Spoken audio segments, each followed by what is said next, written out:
आज का जो हमारा टॉपिक है वो है सोशलाइजेशन ऑफ द चाइल्ड, यानी कि सामाजिकरण क्या है। बच्चा जब परिवार में जन्म लेता है तभी से बच्चे का सामाजिकरण प्रारंभ हो जाता है। जन्म के समय बच्चा न सामाजिक होता है और न ही असामाजिक होता है। वह केवल एक जीवित पुतला होता है। उसका शारीरिक क्षमता इतनी कम होती है कि उसे अपने शारीरिक आवश्यकताओं की पूर्ति के लिए अपने माँ पर निर्भर रहना पड़ता है। सामाजिकरण सामाजिक जीवन के ढंग को सीखने सिखाने की एक प्रक्रिया है। सामाजिकरण के द्वारा बालक रहन सहन, आदतें, विश्वास, समाज के नियमों, मूल्यों, मानकों आदि को सीखता है।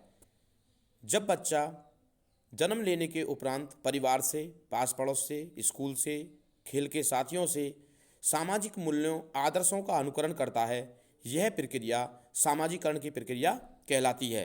हम कह सकते हैं कि अब बच्चे का सामाजिकरण प्रारंभ हो गया है। कुछ डेफिनेशंस किम्बल यंग के अनुसार सामाजिकरण का अर्थ उस प्रक्रिया से है जिसमें व्यक्ति सामाजिक और सांस्कृतिक संसार से परिचय प्राप्त करता है। यानी कि जो जैसे पहले बताया गया है, यानी कि बच्चा सामाजिक मूल्यों, आदर्शों का अनुकरण करता है, उनके सापेक्ष व्यवहार करना प्रारंभ कर देता है, तब हम कह सकते हैं कि बच्चे का सामाजिकरण हो रहा है। सामाजिकरण की विशेषताएं। सामाजिकरण की सीखने सिखाने की प्रक्रिया है, क्योंकि बच्चा जन्म से लेकर के मृत्यु तक कुछ ना कुछ सीखता रहता है। समाज में नित्य प्रतिदिन सकारात्मक और नकारात्मक बातों को वो देखता है और वहाँ से वो सीखना प्रारंभ कर देता है। सेकंड है जीवन पर्यंत चलने वाली प्रक्रिया। सामाजिकरण की प्रक्रिया जीवन पर्यंत चलने वाली प्रक्रिया है। बच्चा समाज में रहता है, उससे सीखता है और यह उसके पूरे जीवन पर्यंत चलता रहता है, क्योंकि बच्चा पूरे जीवन कुछ ना कुछ सीखता रहता है। शैशवावस्था में, बाल अवस्था में, किशोर अवस्था में, प्रौढ़ अवस्था में और मृत्यु तक वह हमेशा कुछ ना कुछ समाज की बातों को सीखता रहता है। आत्म का विकास, यानी कि सेल्फ कॉन्फिडेंस, सेल्फ डेवलपमेंट वह समाज में ही करता है। उसके आत्मविश्वास में वृद्धि होती है। वह समाज की प्रक्रियाओं के द्वारा अपने आत्म विकास करता है, जिससे वह एक कॉन्फिडेंस लेवल लेकर के अपने आप को समाज के सापेक्ष डेवलप करता है। सांस्कृतिक हस्तांतरण सामाजिकरण की प्रक्रिया का एक बहुत ही महत्वपूर्ण पहलू है सांस्कृतिक हस्तांतरण। यानी कि हम पीढ़ी दर पीढ़ी सामाजिक दायरे के रहते हुए अपनी संस्कृति का हस्तांतरण करते रहते हैं।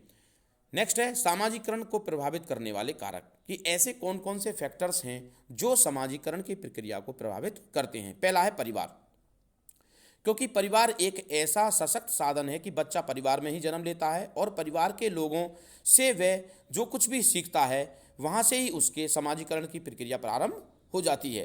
क्योंकि आपने सुना होगा कि अरे कैसी फैमिली से बिलोंग करते हो, अरे ये अच्छे परिवार से बिलोंग करता है, यह बुरे परिवार से बिलोंग करता है। यह बच्चे की जो विशेषता है वो उसके परिवार पर निर्भर करती है और वह विशेषता दर्शाती है। दूसरा है स्कूल। बच्चा परिवार के बाद स्कूल में जाता है, वहाँ पर विभिन्न जाति, वर्ग, धर्म, विशेष बुद्धि वर्ग वाले बच्चे रहते हैं, जिनके द्वारा वह एक दूसरे का सहयोग करते हुए, उनका अनुकरण करते हुए वहाँ से उसका सामाजिकरण प्रारंभ हो जाता है। नेक्स्ट है भाषा। भाषा सामाजिकरण का एक सशक्त साधन है, क्योंकि हम भाषा के द्वारा ही यह प्रस्तुत कर पाते हैं कि कौन किस तरह से व्यवहार कर रहा है, बोल रहा है। उसके बोलचाल का तरीका ये रिप्रेजेंट कर देता है कि इसका सामाजिकरण अभी नहीं हुआ है या हुआ है। जब हम बातचीत करते हैं समाज में तो कहते हैं कि इसका अभी इसकी बुद्धि का अभी विकास नहीं हुआ है। यानी कि बच्चे में बोलने चालने का तौर तरीका समाज के मूल्यों, आदर्शों के अनुसार नहीं है, तो हम यह कहेंगे कि इसका सामाजिकरण नहीं हुआ है। नेक्स्ट है अनुकरण। हम लगातार समाज में, परिवार में, खेल के मैदान में, स्कूल में हम हमेशा लोगों के द्वारा कही गई बातों का अनुकरण करते हैं और उनकी अच्छी अच्छी बातों का अनुकरण करने के बाद हम अपने उन बातों को व्यवहार में डालते हैं, जिससे हम कह सकते हैं कि बच्चे का सामाजिकरण पूर्ण हो गया है। शारीरिक बनावट। शारीरिक बनावट भी एक बहुत बड़ा कारण है बच्चे की को इफेक्टेड करता है कि बालक की शारीरिक बनावट सामाजिक करण को प्रभावित करती है। उदाहरण, जो बच्चे बचपन से ही अंधे, बहरे, गूंगे होते हैं, उनके जो वो सामाजिकरण की प्रक्रिया अच्छी तरीके से नहीं हो पाती है। नेक्स्ट है प्रशंसा एवं निंदा। प्रशंसा एवं निंदा सामाजिकरण की प्रक्रिया का एक बहुत मजबूत और सशक्त साधन है, क्योंकि जब हम बच्चों को मोटिवेट करते हैं, उनकी प्रशंसा करते हैं या निंदा करते हैं, तो उससे उनकी सामाजिकरण की प्रक्रिया पर बहुत गहरा इफेक्ट पड़ता है। मान लीजिए हम किसी बच्चे की प्रशंसा करते हैं तो निश्चित ही बच्चा अच्छा कार्य करेगा, अच्छे आदर्शों मूल्यों का अनुकरण करेगा और अपने आप को एक अच्छा सामाजिकरण के रूप में प्रस्तुत करेगा। लेकिन हम लगातार बच्चों की आलोचना करते हैं तो बच्चों में एक गिल्टियस कॉन्शियस डेवलप हो जाता है, जिसके कारण बच्चे सही तरीके से उनका सामाजिकरण नहीं हो पाता है। अब हम बात करते हैं कि आखिरकार ऐसे कौन से फैक्टर हैं कि जो सामाजिकरण की प्रक्रिया को बाधित करते हैं। पहला है सामाजिक बुराइयां। हमारे समाज में एक नित्य प्रतिदिन ऐसी बुराइयां डेवलप हो रही हैं जिसके कारण बच्चों का सामाजिकरण पूरी तरीके से नहीं हो पा रहा है। जैसे अंधविश्वास है, बेरोजगारी है, सम्मान न मिलना, अन्याय, कुछ ऐसी चीज़ें हैं जिसके कारण बच्चे की डेवलपमेंट नहीं हो पाता है। बच्चों को पर कठोर नियंत्रण, क्योंकि एक कहावत भी है कि डाल को इतना झुकाओ कि झुक जाए, इतना ना झुकाओ टूट जाए। क्योंकि जब हम बच्चों पर लगातार कठोर नियंत्रण करते हैं तो वहाँ पर सामाजिक प्रक्रिया बच्चों की बाधित हो जाती है और उनका सामाजिकरण नहीं हो पाता है। नेक्स्ट है छोटी छोटी गलतियों पर दंड देना। जब हम छोटी छोटी बातों पर बच्चों को अधिक दंड दे देते हैं तो बच्चों में जो मेंटली डेवलपमेंट है और जो सोशलाइजेशन की जो प्रक्रिया है वो पूरी तरह से बाधित हो जाती है और बच्चे उस प्रक्रिया से वंचित रह जाते हैं। नेक्स्ट है शारीरिक या मानसिक कमी या दोष।